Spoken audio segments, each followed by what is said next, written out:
supaya sembuh. Kalau ternyata luka infeksi, kita tahu bahwa kita akan minum amoxicillin supaya sembuh. Namun bagaimana Bapak Ibu jika seandainya kita mengidap penyakit atau luka yang tidak bisa disembuhkan? Kayak apa Mito? Bagaimana kalau ternyata ada penyakit atau luka yang tidak bisa disembuhkan?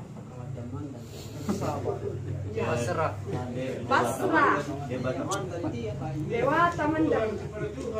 Berserah kepada Tuhan. Maka ada siapa mana-mana yang mutunum nih. Ya.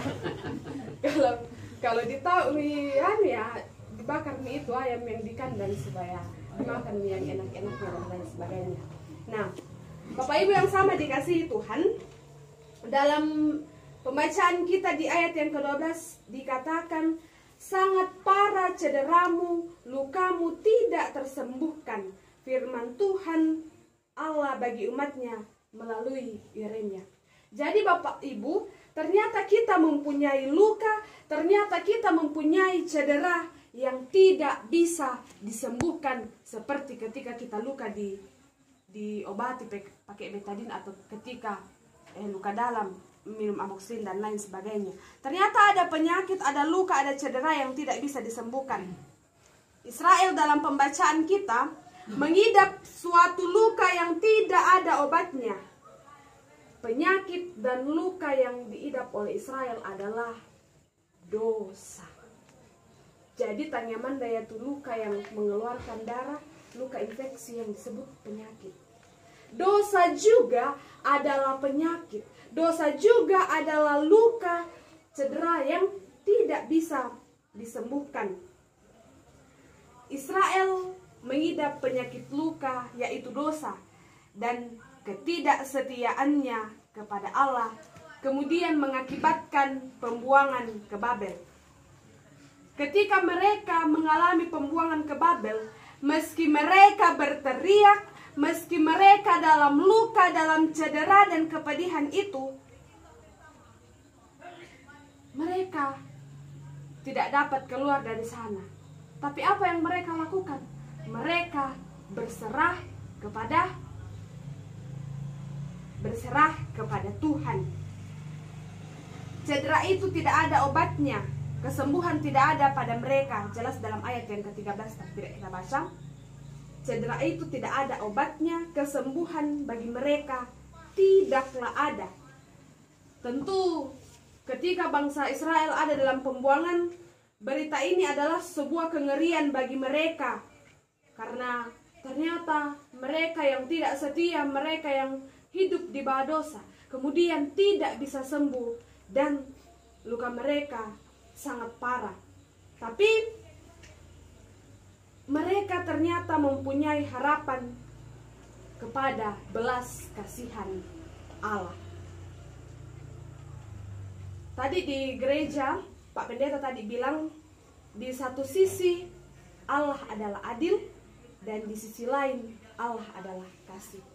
Jadi Allah kemudian mewujudkan keadilan dan kasih-Nya itu melalui kematian Yesus di kayu salib.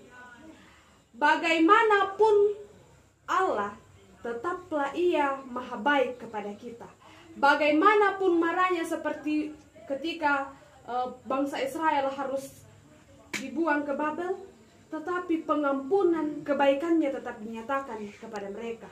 Berulang kali, bukan hanya 1-2 kali, tetapi ternyata berulang kali bangsa Israel mengecewakan hati Allah. Berulang kali bangsa Israel melakukan kesalahan yang sama sehingga membuat hati Allah sakit. Namun pada akhirnya, apakah Allah betul-betul meninggalkan bangsa Israel? Tidak, Bapak Ibu. Ketika bangsa Israel berulang kali mengecewakan Tuhan, pada akhirnya Ia berpesan melalui Yeremia bahwa keadaan Israel akan dipulihkan di ayat yang ketiga. Pemulihan tersebut terwujud jalan pembebasan Israel, penjajahan bangsa asing. Jadi mereka ini pemulihannya setelah mereka dibuang ke Babel, ada jalan untuk kembali, ada jalan untuk pembebasan di ayat yang ke-8, serta akan membawa mereka kembali ke negeri perjanjian. Jelas dalam pembacaan kita, penyelamatan yang Allah berikan berlaku untuk umat Israel. Jadi Allah yang adil itu di satu sisi adalah Allah yang penuh kasih. Meskipun kemudian bangsa Israel dibuang ke Babel, tetapi Allah yang penuh kasih itu kembali memberikan pengampunan bagi bangsa Israel. Bapak Ibu saudara-saudara yang sama dikasihi Tuhan, Israel dipulihkan Allah dari cedera dan luka yang tak ada obatnya karena kasih-Nya yang begitu besar. Bukan hanya mereka, tetapi Allah juga turut menyembuhkan luka, turut menyembuhkan cedera yang dialami oleh setiap orang yang percaya kepadanya, termasuk saya dan Bapak Ibu saudara-saudari. Pemulihan yang diberikan Allah nyata lewat pengorbanan Yesus di kayu salib untuk menebus dosa saya dan dosa Bapak Ibu saudara-saudari. Karena itu bersedih, bergumul, karena ternyata ada banyak cedera, ada banyak luka yang ada pada diri kita karena kesalahan-kesalahan yang mungkin kita buat. Tetapi janganlah kemudian karena cedera akan dosa, karena luka akan dosa, kemudian membuat kita tidak berpengharapan. Ada banyak luka, ada banyak cedera yang telah kita lakukan dalam kehidupan kita, tetapi satu hal yang pasti, bahwa teruslah berpengharapan dan bersuka cita di dalam Tuhan, karena ada pemulihan dan keselamatan lewat anaknya yang tunggal, yaitu Yesus Kristus di kayu salib. Amin Bapak-bapak. Amin firman Tuhan.